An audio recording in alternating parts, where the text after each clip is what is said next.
Aleluia, Deus. Olá, sou o pastor João Antônio Pereira, do Ministério Casa de Oração Ágape, Guiratinga, Mato Grosso. Esta é a terceira parte da ministração que aborda o encontro de 3 candidatos a discípulos de Jesus, narrado em Lucas 9, 57 a 62.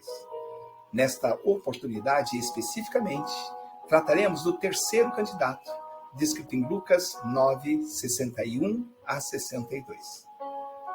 Cada episódio desta série levou um título específico. O primeiro, apenas um ninguém, tentando dizer a todos tudo sobre alguém que nos amou primeiro. O segundo episódio tem o título, Quem é você no meio da multidão que segue Jesus?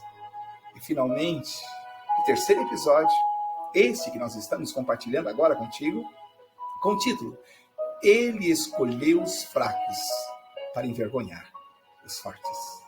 Se você perdeu algumas dessas ministrações, entre em nossas redes sociais, no Instagram, no Facebook ou mesmo no YouTube e assista a estes e outros sermões que certamente edificarão a sua vida. Amém?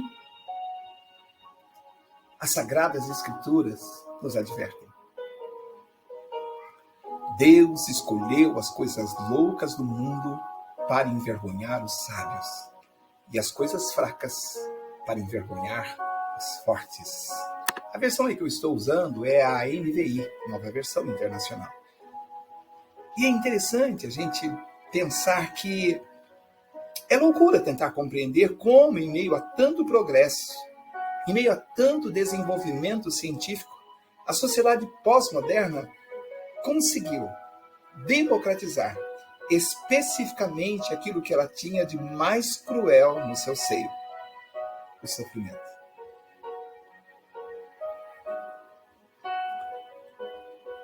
Sim, tantas coisas boas nós tínhamos para compartilhar nesses dias tão difíceis. O amor tão propalado nos períodos de Natal, as muitas misericórdias tão necessárias nas periferias, mas não. Infelizmente, a nossa sociedade resolveu democratizar o sofrimento. Num passado muito recente, os altos índices de suicídio geralmente estavam associados aos dissabores da vida, muito comuns nos bairros mais periféricos da cidade, os bairros menos privilegiados.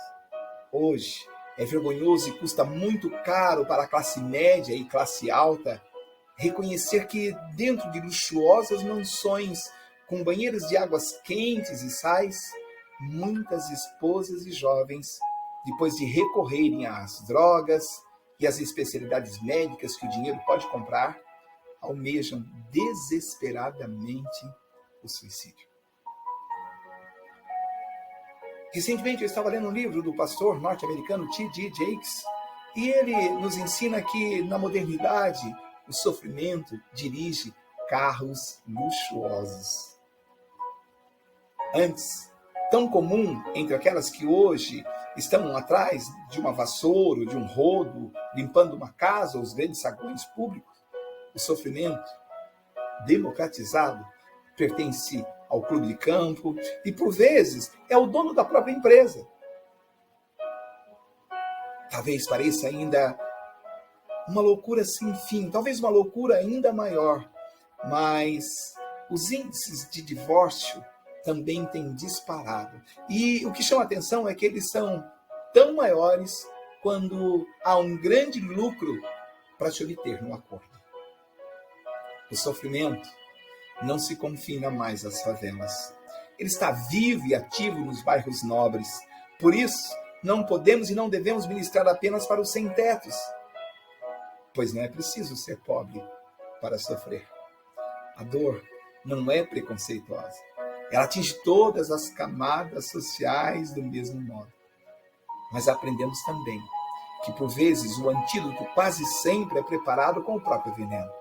Talvez por isso Cristo, em meio a tamanho sofrimento, morrendo naquela cruz, ainda foi capaz de gerar abundante vida. O nosso Senhor Jesus Cristo semeou misericórdia e amor. E ele escolheu um lugar específico, o solo ressequido das nossas almas. Misericórdia e amor, remédios tão raros nos nossos dias e por isso talvez tão caros. A palavra do Senhor nosso Deus em Mateus 12:7 diz: misericórdia quero e não sacrifício. E 1 Coríntios 13 nos revela que o essencial é o amor. Em meio a tantos desencontros produzidos pela sociedade da dor, os terapeutas, os antidepressivos, vêm ganhando cada vez mais espaço nas agendas financeiras de muitas famílias. Mas o médico dos médicos quer te convidar para essa viagem da Galileia até Jerusalém. Ele é nosso agente de viagens e já fixou as nossas rotas, já fez as nossas reservas e escolheu o destino. Confie nele e desfrute desta jornada chamada viva, nesta jornada viva chamada vida, nos braços do Mestre Jesus. Amém? Aleluia, Jesus.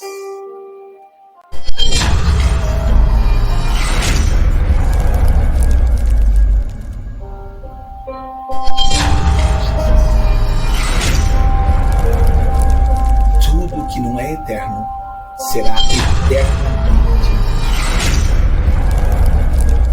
Naquela longa viagem entre a Galileia e Jerusalém, Jesus realizou diversos milagres e atraiu multidões ao seu redor.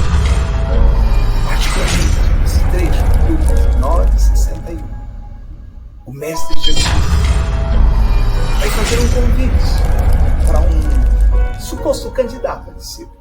E ele responde: vou seguir-te, Senhor, mas deixa-me primeiro voltar e me despedir da minha família. Vou seguir-te, mas deixa-me primeiro voltar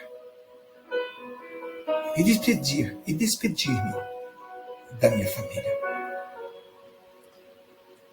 Se esse convite tivesse sido feito para você nessa ocasião, se agora, no lugar onde você está, você ouvisse o Mestre te dizendo: siga-me, siga-me, qual seria a sua resposta? Chama a nossa atenção, ao estudar a vida do Mestre Jesus, a sua maneira de agir. Com crianças, com jovens, com adultos, com ricos e com pobres. Ao olhar a biografia do Mestre Jesus, destaquei essa frase de Galileu Galilei porque me parece muito apropriado para o Mestre. Todo homem quer ser rei. Todo rei quer ser Deus. Mas só Deus quis ser homem. Como é lindo descobrir que o nosso Deus desceu na forma de homem por amor a cada um de nós. Isso, espiritualmente falando, só pela fé para compreendermos. Parece mais uma loucura, entre tantas outras, aos olhos humanos. O dono do mundo, o dono do ouro e da prata, nasceu em um curral, em um celeiro, em uma estrebaria, dizem algumas versões. De uma forma inexplicável, no caos ou na alegria, somos atraídos pela glória que emana daquele desconcertante Galileu. Diante dele, todas as nossas certezas se esvaem e a dúvida é substituída rapidamente pela fé. Alguns ainda resistem, mesmo que por pouco tempo. Outros resistem até o leito de morte. Mas ampla maioria daqueles que tiveram um encontro com o Mestre mudaram radicalmente as suas vidas.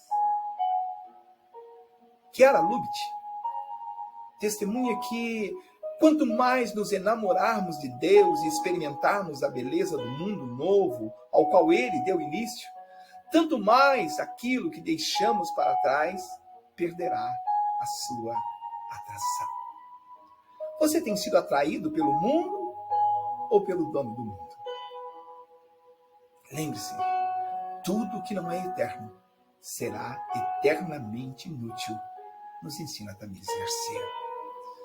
Em todos os lugares que Jesus chegava, sempre ouvia a mesma pergunta: quem é este homem?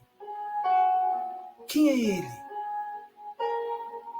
O que as pessoas, quando olham para você, num ambiente em que você é um ilustre desconhecido, o que elas perguntam sobre você?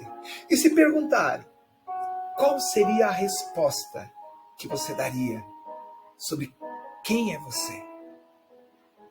Diante dos olhos humanos, aquele menino, aquele jovem, aquele rapaz, aquele homem era um humilde Galileu, um discriminado Galileu.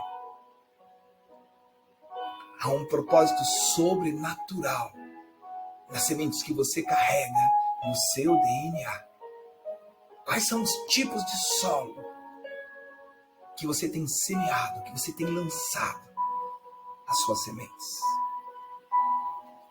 A história relata que quando o corpo de Abraão, o pai da fé, estava morto e já não podia mais gerar sementes, Jeová mandou que um anjo lhe visitasse e lhe desse uma semente tão poderosa que quando ela tocou no ventre morto de Sara, trouxe de volta a vida através de Isaac. 42 gerações depois, a semente de Abraão, que gerou Isaac, continuaria a fazer história, agora no ventre de Maria.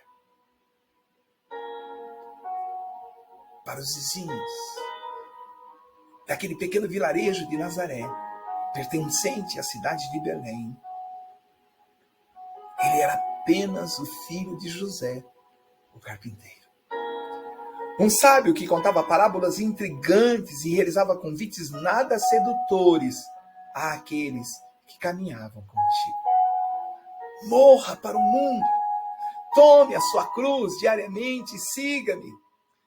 Israel esperava que ele fosse o Messias, que os libertasse do jugo dos romanos, mas ele fora comissionado por seu pai para ser um semeador. E aos 30 anos, ele pegou a estrada. Saiu pela estrada da vida, arrebatando discípulos. E graças a isso, hoje, certamente, você é um deles. O mestre saiu a semear. Os anais da história registram que o rabino Zaqueu, contemporâneo de Jesus, ao ver as maravilhas que aquele menino operava com cerca de 5 ou 6 aninhos de idade, ficara impressionado e chegou a declarar: é extraordinário. Ou é um Deus, ou um anjo, ou já talvez nem sei mais o que dizer. Esse jovem não nasceu na terra, é capaz de dominar até mesmo fogo. Talvez tenha nascido antes da criação do mundo. Não sei qual o ventre que pode tê-lo carregado e qual o seio pode havê-lo nutrido. Ai de mim, meu amigo. Estou aturdido. Não posso seguir o voo da sua inteligência. Não posso suportar a severidade do seu olhar. Não consigo fazer com que o seu discurso seja inteligível para mim. Enganei-me. Pobre de mim. Queria ter um aluno, o meu primeiro aluno, e deparei-me com o mestre. Diante dos olhares estatalados de toda a comunidade, Jesus teria exclamado: frutificai agora, frutificai, frutificai agora as vossas coisas e abri os olhos, dê luz aos cegos de coração. Um simples menino ensinando até então o mestre. Quem é você?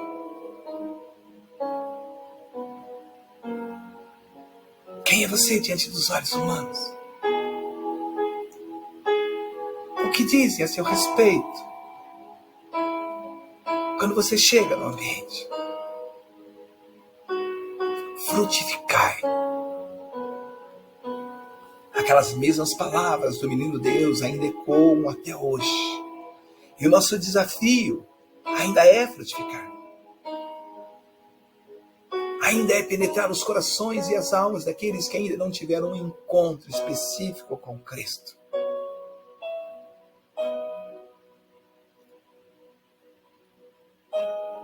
Era normal que as pessoas tivessem dúvidas a respeito dele.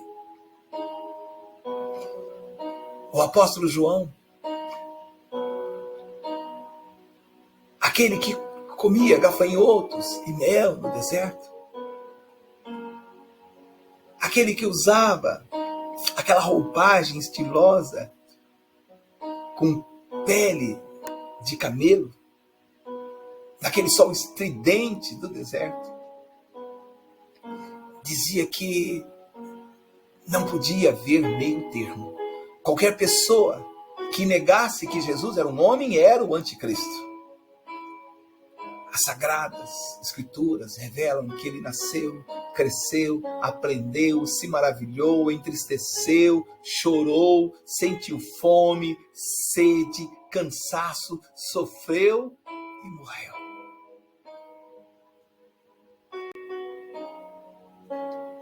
Doutrinas foram criadas para estudar a natureza, as duas naturezas de Jesus. A natureza humana e a natureza divina. Filipenses 2,7 mostra que o Filho de Deus esvaziou-se. O Verbo se fez carne e habitou entre nós. E vimos a sua glória como a glória do unigênito do Pai, cheio de graça e de verdade. Aleluia, Jesus. Aleluia, Jesus. Aleluia, Jesus. Onde chegava, Jesus fazia questão de manifestar que ele e o Pai eram um. Jesus sabia de fato quem ele era. Eu e o Pai somos um. E você? Como anda a sua identidade cristã? Você sabe de fato quem é você em Cristo Jesus? Os cristãos precisam ter uma identidade fundamentada na pedra angular. Vez ou outra, nós somos atacados pelo inimigo e muitas vezes nós manifestamos, entre outras, características típicas de síndromes que são comumente estudadas na psicologia. E neste pequeno momento eu quero fazer a abordagem de apenas duas dessas síndromes. Uma delas é a síndrome do impostor. Essa síndrome toma conta de muitos cristãos e muitas vezes fazem ele negar a sua identidade ou mesmo aquela identidade que ainda está sendo construída. Geralmente os efeitos dessa síndrome é abordada no campo do trabalho. Os psicólogos, quando fazem análise, fazem mais sobre o desempenho profissional. Mas, particularmente, eu quero fazer uma abordagem no fenômeno no campo religioso. Satanás sabe quem você é, mas ele faz questão de chamar você pelo seu pecado. Basta que você dê uma daquelas famosas escorregadinhas e ponto. Começam os questionamentos. Você vai virar crente agora?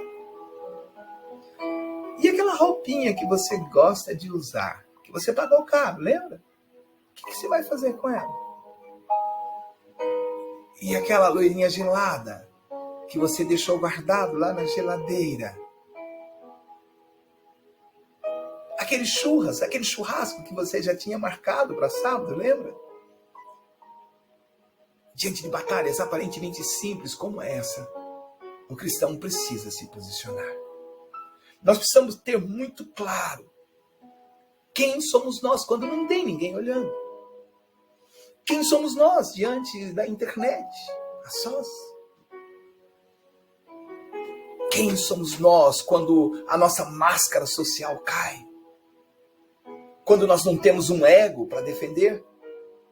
Quando nós não temos nada para provar no lugar do trabalho? Quem é você? Quando você não está preocupado com quem dirige o carro, o carrão que passou na sua frente. Quem é você? Quem é você? Quando você mora numa casa espaçosa, numa casa luxuosa. Quem é você? Quando Satanás mostra que você fez negócios escusos, negócios não tão republicanos. Quem é você? Quando se põe de lado todas as imitações que você vive fazendo no TikTok, nas redes sociais. Quero te dizer, meu irmão, minha irmã, que se um dia você ficar entre a vida e a morte, ou se recuperar de uma doença terminal, então você descobrirá verdadeiramente o seu eu.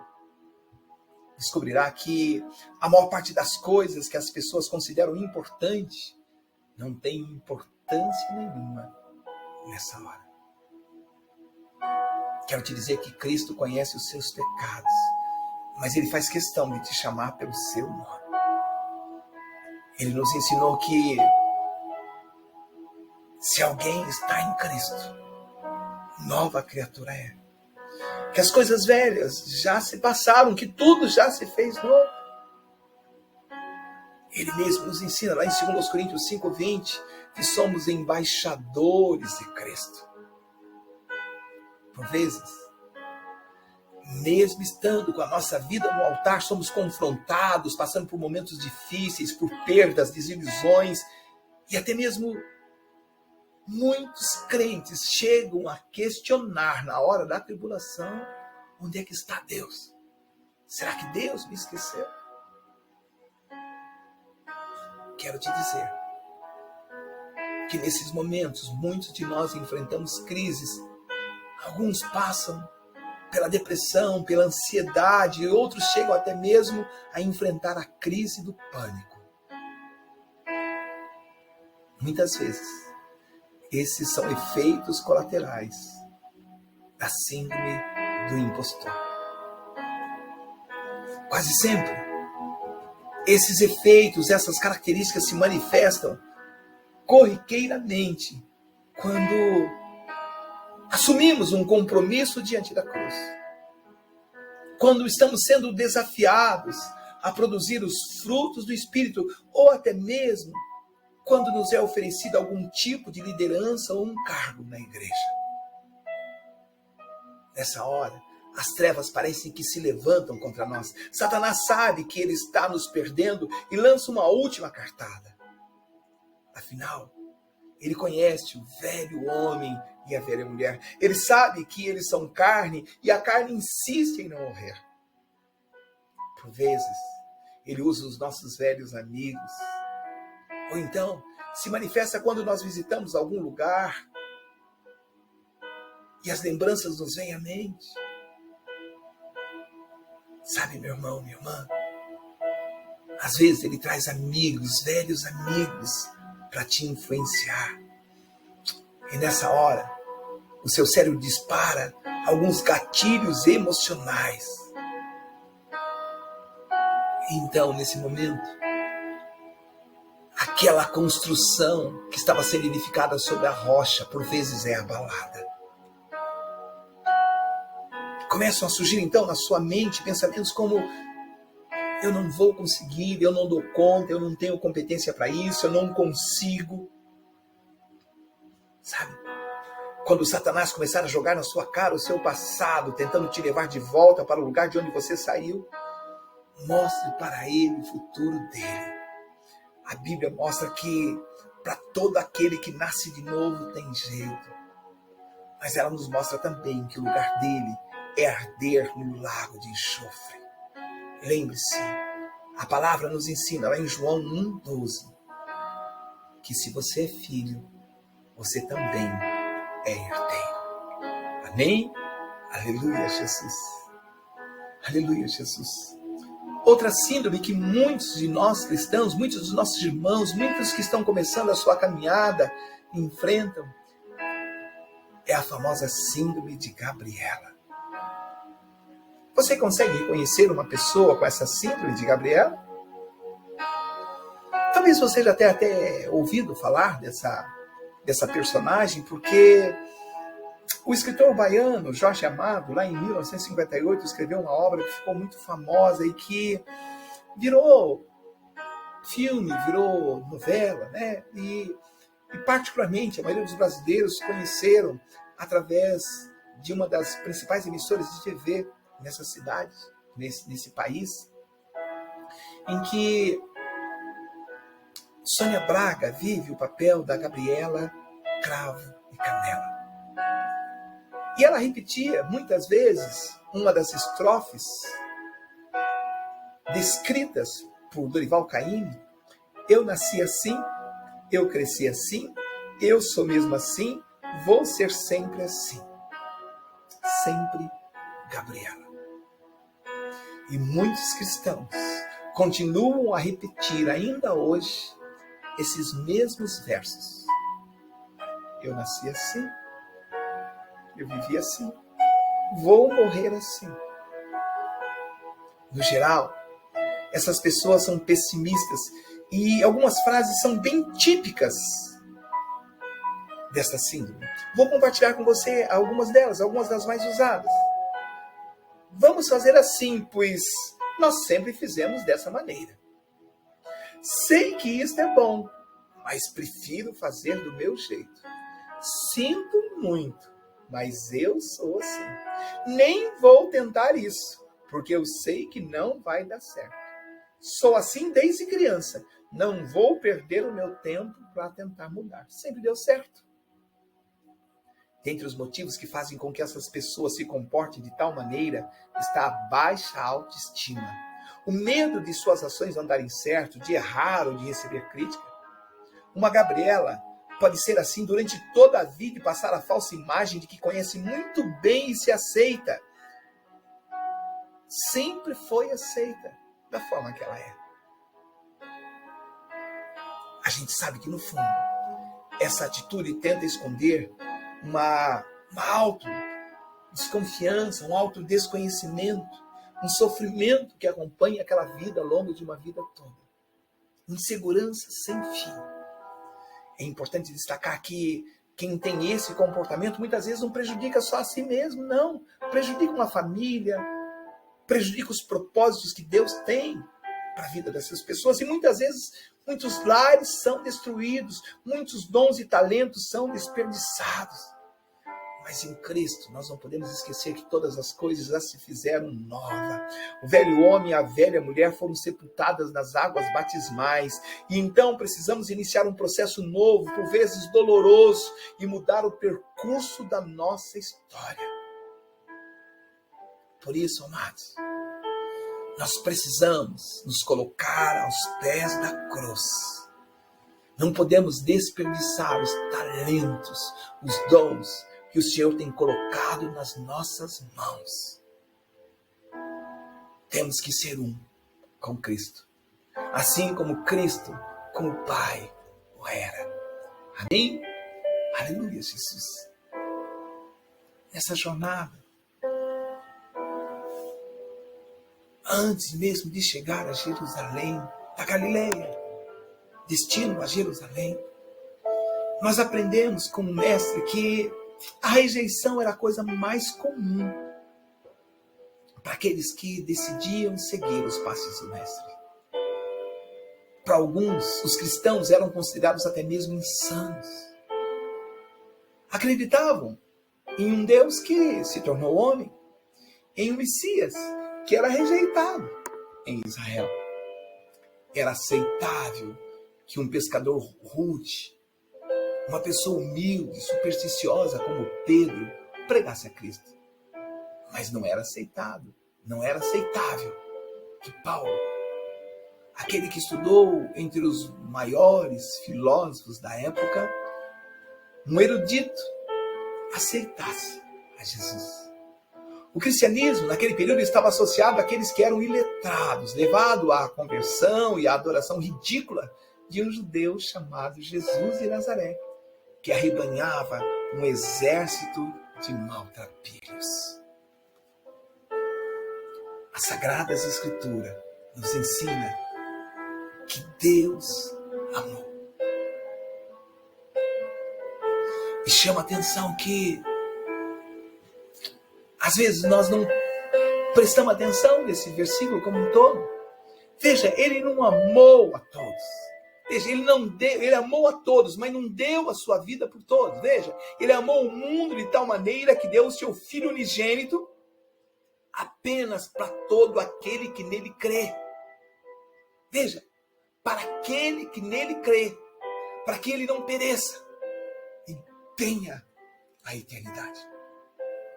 Então Deus amou a humanidade, mas entregou seu Filho, disponibilizou seu Filho em amor para todo aquele que nele crê.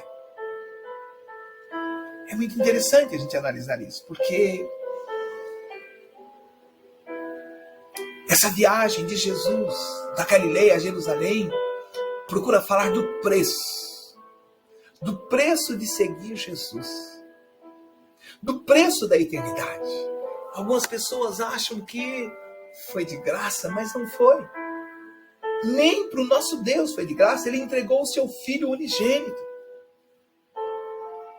E nessa batalha, tentando mostrar para o mundo, tentando mostrar para os homens, tentando elucidar aquela batalha entre a existência de Deus e a não existência de Deus, o matemático francês Blaise Pascal, em um livro chamado Pensamentos, ele desenvolve uma fórmula com argumentos bastante interessantes, combinando matemática e teologia, partindo do princípio que, já que não se pode provar a existência ou inexistência de Deus, há a necessidade do ser humano fazer uma escolha.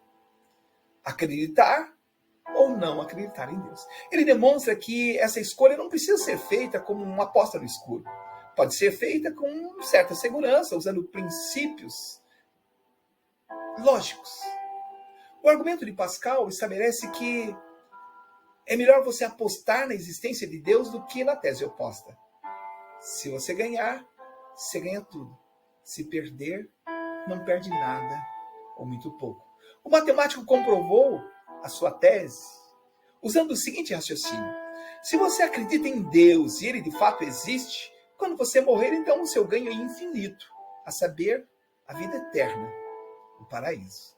Já se você acredita em Deus e ele não existe, então quando você morrer, a sua perda é finita, a saber, o tempo de vida que perdeu acreditando numa quimera, numa bobagem. Se você não acredita em Deus e ele de fato não existe, quando você morrer, o seu ganho é finito, a saber, o tempo de vida que não perdeu, acreditando numa bobeira. Mas se você não acredita em Deus e ele de fato for real, então quando você morrer, a sua perda é infinita, a saber, nada menos do que a danação eterna, o inferno. A oposição entre o melhor e o pior resultado da aposta, ganho infinito versus perda infinita, não deixa alternativa senão aceitar a existência de Deus. Desse modo, mesmo que aquelas pessoas que não conseguem acreditar devem agir, diz Blaise Pascal, como se acreditasse por via das dúvidas. Com o tempo, é provável que a prática da fé leve essas pessoas à fé verdadeira.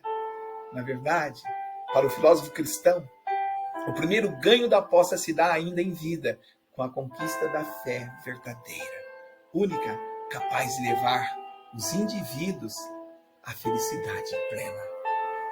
E aí? Qual é a sua posição? Veja, Jesus, na caminhada, entre outros, nos ensinava a conjugar o verbo discipular.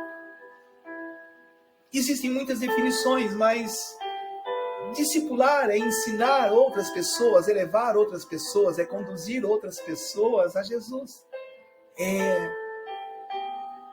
através do seu exemplo, estimular as pessoas a fazerem aquilo que o mestre fazia.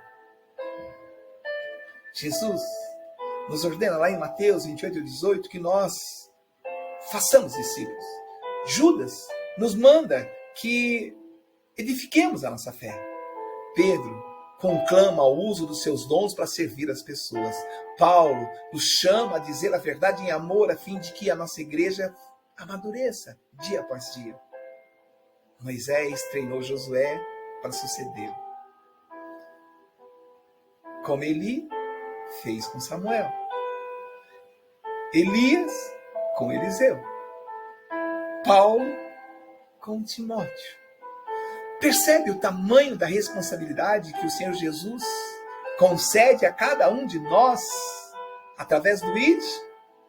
Lembra do menino Jesus dizendo: frutificai, frutificai. Esse grito ainda ecoa na estrada da vida. Cada vitória sua manifesta a glória do Pai. Cada aprovação vencida por você manifesta a glória de Deus. Às vezes, ao olhar por você, as pessoas perguntam: como é que você conseguiu? Então, certamente você lembrará que por vezes você foi carregado nos próprios braços do Mestre. Tem muitas vitórias que nós conquistamos que nós não conseguimos explicar. Sabemos também que às vezes nós passamos por dolorosas experiências. Para alguns até parece que nós estamos derrotados. Mas eu quero te lembrar que aquelas pessoas, ao olharem para o Mestre Jesus, também pensavam que ele tinha morrido.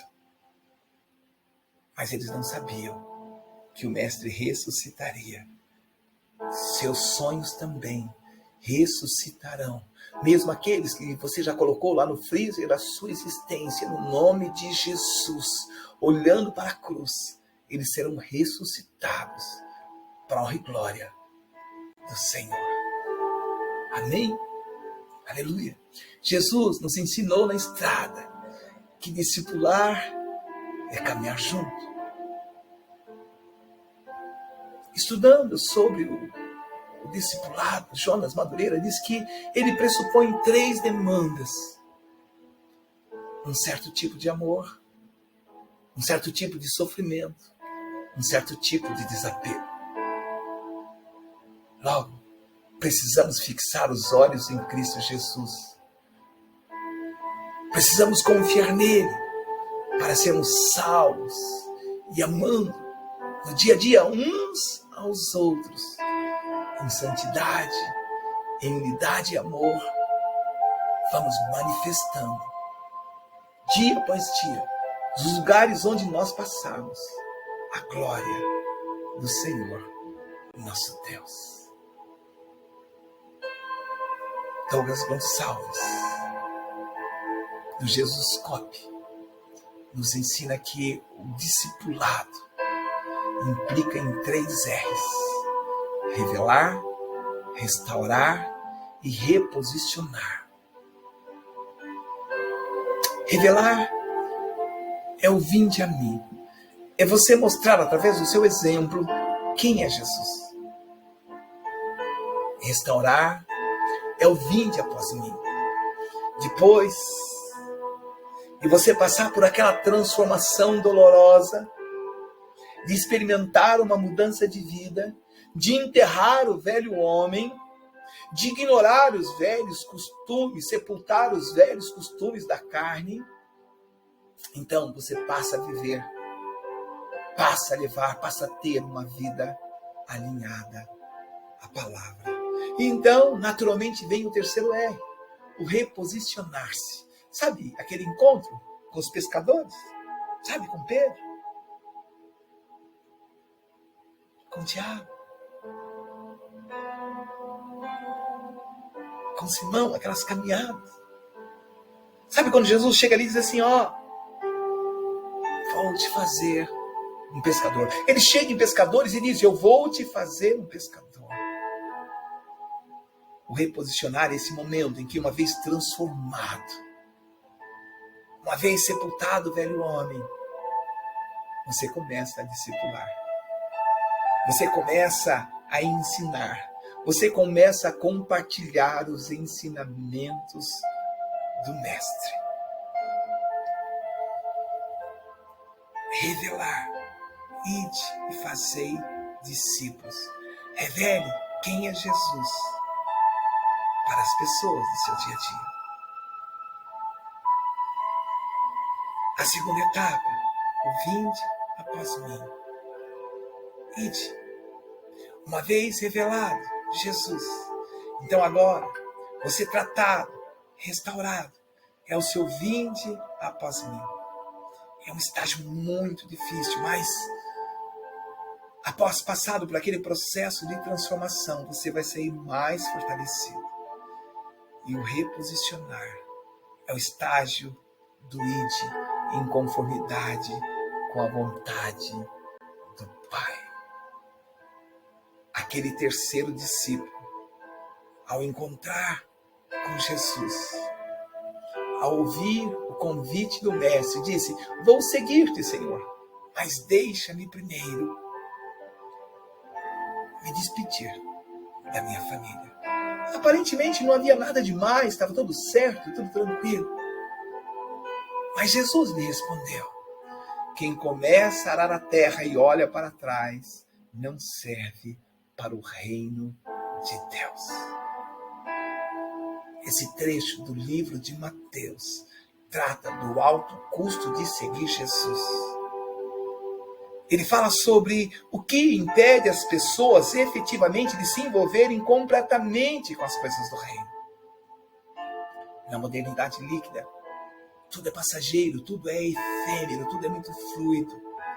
Nesse cenário, quando nós convidamos alguém para receber a Jesus, a grande maioria das pessoas ficam quietinhas no seu canto, parece que vão até se esconder. Se nós olharmos para elas, parece que nós estamos atirando, fuzilando elas. Mas com Jesus Cristo não era assim. Com João no deserto não era assim. O discurso era diferente. Se alguém quer vir após mim, negue-se a si mesmo. Esse era o convite de Jesus. O convite de Jesus era um chamado total à abnegação. Nesse texto de Lucas 9, com a história desses 3 pretensos aspirantes ao discipulado, nós percebemos que em cada um dos casos há uma barreira. E, obviamente, todos se foram sem a graça da eternidade. Lucas 9, 23 traça o padrão, o perfil para quem quer efetivamente seguir a Jesus. Abnegação, autossacrifício, autossubmissão. Lembram o que Lutero disse? É como se nós estivéssemos num nível em que nós tivéssemos nojo do velho homem em que nós estávamos.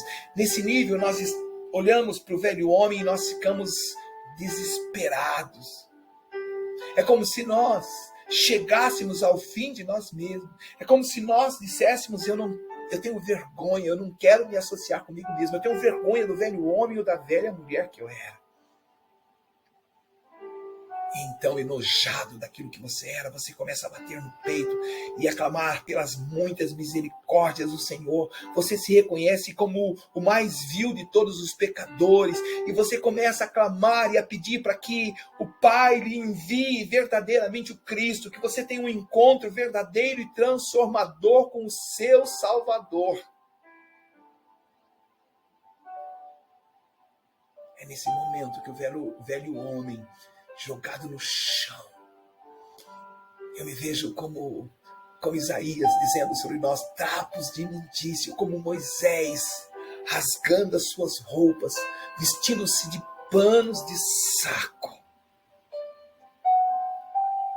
É nesse estado de humilhação, reconhecendo quem nós éramos, quem nós somos longe de Cristo, que o Pai espera nos receber. Mas estranhamente, é surpreendente a quantidade de pessoas com as quais Jesus teve uma conversa e subitamente elas colocaram uma barreira entre elas e a salvação. Ainda hoje, o Evangelho é o mesmo. Não seria nada fácil ser salvo se nós tivéssemos um encontro com Jesus ou com João Batista no deserto. Na verdade, Jesus nunca levou ninguém a uma resposta superficial. Mesmo as pessoas que criam nele e andavam com ele, ele sempre apresentava a barreira do pecado. Ele sempre convidava as pessoas a assumir a cruz, a estarem dispostas a deixarem tudo para segui-lo. Na prática, Jesus queria apenas saber o quanto cada um daqueles homens estava arraigados às coisas materiais e o quanto as pessoas ou as coisas as definiriam. Jesus queria saber de fato se ele era suficientemente importante para cada uma daquelas 3 pessoas com quem ele encontrou no caminho. Caso a decisão delas fosse o sim, seguramente elas estariam felizes, não apenas por receber o Cristo, mas por herdar a eternidade. O Senhor nosso Deus, nessa estrada para Jerusalém, nos ensina que o discipulado é algo intencional. Ele mesmo nos diz: não fosse vós que me escolhestes a mim, pelo contrário, fui eu quem escolhi a vós. Oh, aleluia, Jesus. Aleluia, Jesus. Jesus não esbarrou casualmente em seus discípulos. Ele decidiu, ele tomou uma amorosa decisão, uma amorosa iniciativa. Ele escolheu a cada um deles, ele os treinou e ele os enviou. Nosso amor e nosso compromisso com o reino precisa ser semelhante ao amor e ao compromisso de Cristo para conosco. Precisamos desenvolver um amor proativo, tomar a iniciativa, amar os outros cristãos como Cristo nos amou e ensiná-los tudo aquilo que aprendemos com o Mestre e com os outros irmãos. Deus chama à existência as coisas que ainda não existem como se existissem. Nos ensina Romanos 4,17. Por quê?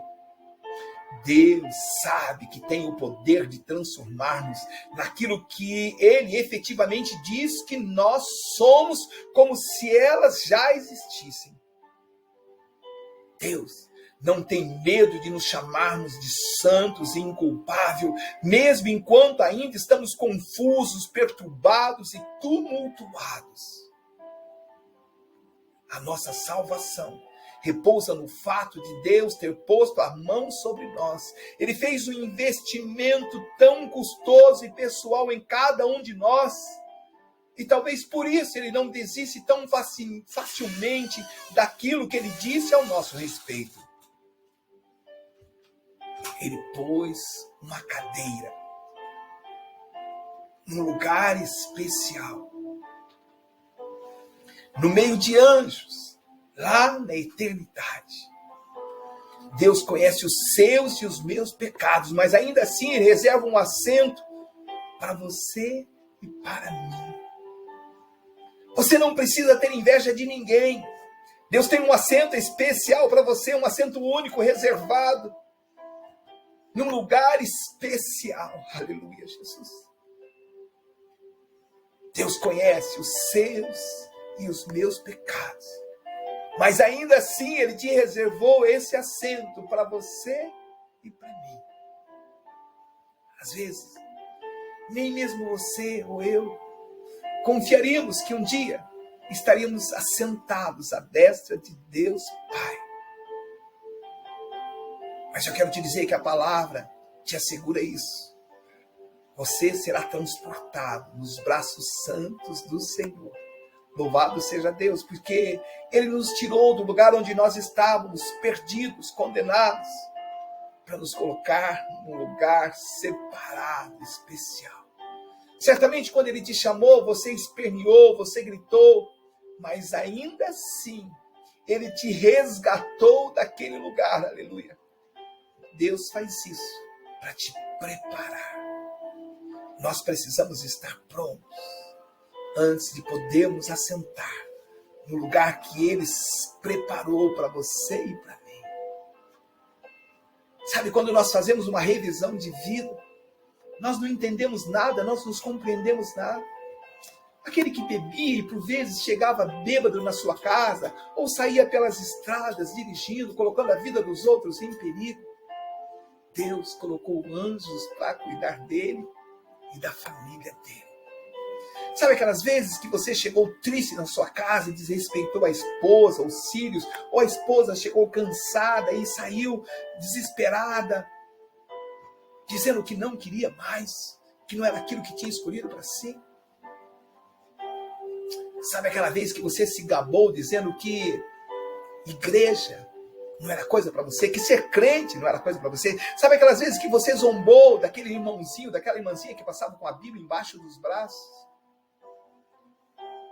Deus te protegeu da fúria dele. Ele sabia que você estava passando pelo processo. Sabia que era um tempo de tratamento. Sabia exatamente como tirar você daquele amargor em que você estava vivendo, para te jogar de joelhos diante da cruz. Eu quero te dizer que você é um milagre. Sabe? Se Deus fosse lidar com você da mesma forma que você lidou com os seus, certamente você e eu estaríamos mortos. Mas a misericórdia do Senhor te alcançou. Ele estava decidido a te levar para um lugar especial, para ministrar na sua vida. Sabe, muitas vezes Ele te tirou de lugares que você queria ir. Muitas vezes Ele te tirou das rodinhas de amigo, porque Ele queria te levar para esse lugar especial. Ele sabia que você tinha um chamado especial, que você havia sido preparado para ser filho. Ele orquestrou tudo, Ele planejou tudo, ainda que você não entendesse. Talvez você ainda não se veja como discípulo. Talvez você não se veja, não se enxergue nunca como um grande discipulador. Mas hoje Deus te chama pelo seu nome e diz: ide. Ouça este chamado e marche para a honra e glória do Senhor. Amém? Essas são algumas lições entre o caminho da Galileia a Jerusalém. Muitas outras lições nós podemos aprender se nós nos permitirmos sermos usados pelo nosso Pai. Que o Senhor te abençoe. Que você possa visitar as nossas redes sociais e assistir outras ministrações, até mesmo a primeira e a segunda parte, se você ainda não assistiu. Ou mesmo que você entre para compartilhar nossas ministrações com pessoas das suas famílias, com seus amigos, com pessoas que você sabe que está passando por momentos difíceis na sua vida. E que Deus possa te abençoar poderosamente, em nome de Jesus. Amém? Toda honra e toda glória seja dada ao Senhor nosso Deus. Aleluia, Jesus. Aleluia, Deus. Obrigado por mais essa oportunidade de compartilhar do seu amor e do seu poder. Obrigado por permitir revelar trechos da viagem entre a Galileia e Jerusalém. Oh Pai, que essa palavra possa produzir os frutos para os quais ela foi preparada, em nome de Jesus.